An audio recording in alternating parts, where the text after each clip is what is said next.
ओम नमो भगवती वासुदेवाय। नमस्कार दोस्तों आज के इस वीडियो में हम बात करेंगे कार्तिक मास के बारे में। कार्तिक मास में स्नान, दान और उसके फलों के बारे में बात करेंगे। कार्तिक मास भगवान श्री हरि को अत्यधिक प्रिय मास माना जाता है। इस मास में भगवान श्री कृष्ण, भगवान श्री हरि और माँ लक्ष्मी दोनों ही प्रत्येक घरों में जाकर के देखते हैं किस घर में उनकी भक्ति की जाती है, किस घर में उनकी प्रीति की जाती है। कौन सा ऐसा घर है जहां भक्त उन्हें प्रतिदिन याद करते हैं? कौन सा ऐसा घर है जहां उनके निमित्त दीप दान किया जाता है? तो इस मास का जो महत्व है ना, वो कई गुना ज्यादा है। इस मास में किए गए स्नान, दान, दीप दान, पुण्य, ये सभी जो चीजें होती है ना, ये सभी चीजें जो भी कार्तिक मास के दौरान की जाती है, उनका कभी भी क्षय नहीं होता है, कभी भी समाप्ति नहीं होती है। इनसे मिलने वाले जो फल होते हैं वह ताउम्र बने रहते हैं। यह कभी न समाप्त होने वाला धन है। आपने इस मास में जो भी किया हो, फिर चाहे वह आपने अच्छे कर्म किए हों या फिर बुरे कर्म किए हों, सभी आपके साथ जीवन भर बने रहते हैं और इस जन्म के साथ साथ आने वाले कई जन्मों तक इसके फल आपको प्राप्त होते हैं। इसी के लिए कहा जाता है बहुत ही सोच समझ करके, विचार करके इस मास में किसी भी कार्य को करना चाहिए। कहा जाता है इस मास में अधिक से अधिक किसी के लिए भगवान श्री हरि के नामों का यदि जाप ही सिर्फ कर लिया जाए तो भी अनंत गुना पुण्य की प्राप्ति होती है। खैर, यह तो बाद की बात है। इसके बारे में मैं अगले वीडियो में आपको बहुत ही विशेष जानकारी बताने वाली हूँ। पहले दोस्तों, आपको यह बात तो मालूम होनी चाहिए कि कार्तिक मास में स्नान, दान वगैरह का नियम क्या है, किस प्रकार से यह करना चाहिए, क्यों कहा जाता है इस मास में स्नान का विशेष प्रावधान है, या फिर इससे मिलने वाले जो फल होते हैं वह क्यों नहीं नष्ट होते हैं, ऐसी तमाम जानकारियां दूंगी।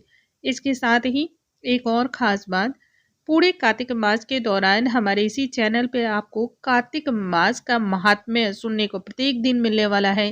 कार्तिक मास का कथा भी आपको प्रत्येक दिन सुनने को मिलने वाला है।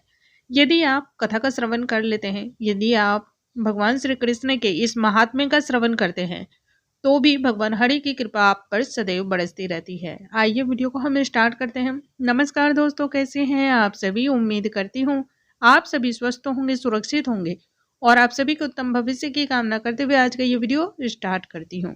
सबसे पहले हम जानते हैं कि इस मास को कार्तिक मास क्यों कहा जाता है। दोस्तों, इस माह में भगवान शिव के पुत्र कार्तिकेय ने तारकासुर नामक एक राक्षस का वध किया था और इसी के लिए इस मास का नाम कार्तिकेय पड़ा, जो कि विजय की प्राप्ति कराने वाला होता है, विजय देने वाला होता है।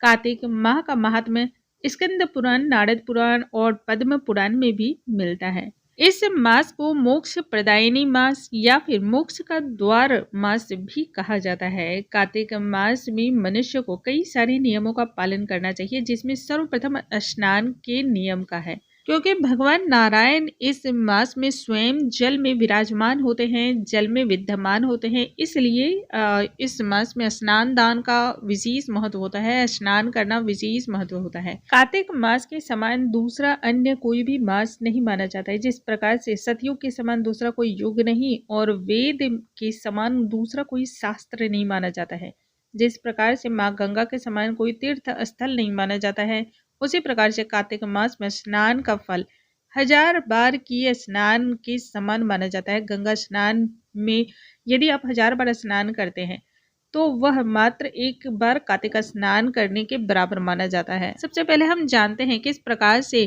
कार्तिक मास में स्नान करना चाहिए, स्नान के नियम क्या है।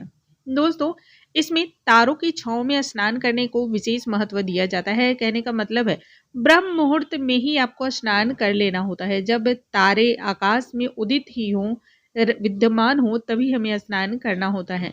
ब्रह्म मुहूर्त में आपको नित्य क्रिया से निवृत्त हो जाना है। उसके बाद स्नान करने से पूर्व आपको अपने शरीर पर तिल और उसके बाद थोड़ी सी आप आंवले का चूर्ण अपने शरीर पर अच्छी तरह से मल लें। उसके बाद स्नान करना चाहिए।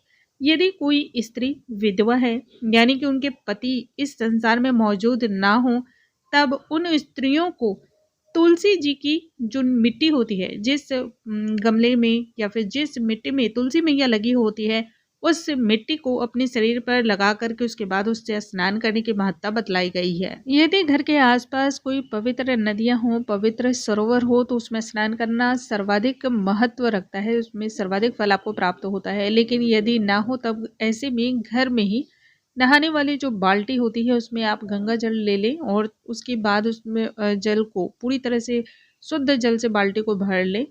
अब उस जल को आप माँ गंगा का ध्यान करते हुए उससे स्नान कर सकते हैं। स्नान आदि से निवृत्त हो जाने के बाद साफ स्वच्छ वस्त्र धारण कर लिए। उसके बाद आप सर्वप्रथम सबसे पहले आपको भगवान सूर्य नारायण को जल अर्पण करना है।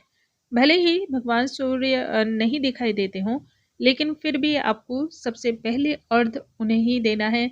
उसके बाद आप अपने घर के मंदिर के देवी देवताओं की पूजा करें, उनकी सेवा करें। यदि आपने लड्डू गोपाल की सेवा ली है तो उनकी सेवा करें, शालिग्राम की सेवा ली है तो आप उनकी सेवा कर सकते हैं, लक्ष्मी नारायण की सेवा ली है तो उनका भी सेवन आप कर सकते हैं। इस माह में आपको प्रत्येक दिन मैया तुलसी की सेवा करनी चाहिए। सुबह और संध्या के समय दीप दान करना बहुत ही ज़्यादा शुभ माना जाता है। सरोवर पे दीप दान किए जाते हैं, जो तीर्थ स्थल होते हैं वहाँ पर दीप दान किए जाते हैं। पीपल वृक्ष में दीप का दान किया जाता है, समी के वृक्ष में दीप दान किया जाता है, मंदिर, गौशाला, इन सभी में दीप दान का विशेष महत्व माना जाता है। तो आपसे जितनी सामर्थ्य बन पड़ती है आप उतनी ज़्यादा सेवाएं ले सकते हैं। देखिए, सेवाएं वही लें जो आप पूरे कार्तिक मास निभा सकते हैं, ताकि इससे मिलने वाले जो फल हैं वह आपको पूर्ण तरीके से प्राप्त हों। इस मास में यदि आपको ऐसा लगता है कि किसी भी कार्य को आप करने में इतना ज़्यादा सामर्थ्यवान नहीं है, नहीं कर सकते हैं, तब ऐसे में भगवान श्री हरि, भगवान श्री नारायण के नामों का ही जाप आप कर सकते हैं। देखिए, इस मास में जितनी भी ज़्यादा आप जाप करते हैं, नाम का जाप करते हैं, ध्यान करते हैं, पूजा पाठ करते हैं, स्नान दान वगैरह करते हैं, दीप दान करते हैं, वह आपको 1000 गुना वापस होकर के आपको प्राप्त होता है। इसलिए इस मास में किए गए किसी भी कार्य की महत्ता सर्वाधिक है। इस मास में यदि आपको ऐसा लगता है कि आप किसी भी कार्य को नहीं कर सकते हैं, आपके पास इतना समय नहीं बच पाता है, तब ऐसे में आपको कार्तिक मास का महात्म्य सुनना अनिवार्य हो जाता है।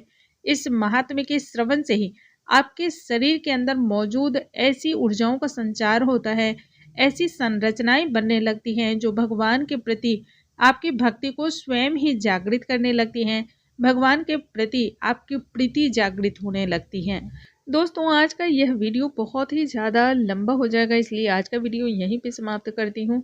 अगले वीडियो में हम जानेंगे दीप दान किस प्रकार से करना है, तुलसी पूजन, भूमि पर शयन, या फिर इससे जुड़े हुए तमाम प्रकार के नियम क्या क्या हैं, कौन से कार्यों को नहीं करना है, किन किन चीज़ों को कार्तिक मास में नहीं खाना चाहिए, वह सभी चीज़ें अगले वीडियो में हम डिस्कशन करेंगे।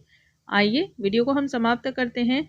और समाप्त करने से पहले दोस्तों, यदि थोड़ा सा भी यह जानकारी आपके हेल्पफुल आती हो, आपके लिए काम की हो, तो लाइक शेयर सब्सक्राइब करना बिल्कुल ना भूलें। अगले वीडियो में हम फिर से मिलेंगे, तब तक के लिए नमस्कार।